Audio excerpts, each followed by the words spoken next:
Let's do this dynamic text animation. Bring your clip onto the timeline. Now, grab the Type tool and click on the program monitor to add your text. Type the first word of your title and position it wherever you like. Move the playhead forward a bit, then grab the razor tool by hitting C on your keyboard and split the text layer. Keep doing this until you've got about 7 small text chunks. Now, let's make each chunk unique. Select the first chunk, go to the Properties panel, and choose a font you like.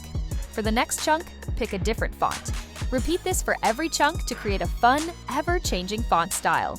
When you get to the last text chunk, choose the final font that best suits your design. This will be your anchor font. If you're happy with the look, duplicate the entire text layer to add the second word of your title.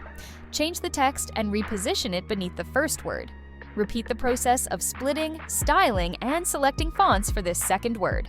Once every word of your title is completed, make sure all layers are aligned and styled cohesively. And that's it! You've got a clean, animated title with a dynamic font-changing effect. I will see you in the next video.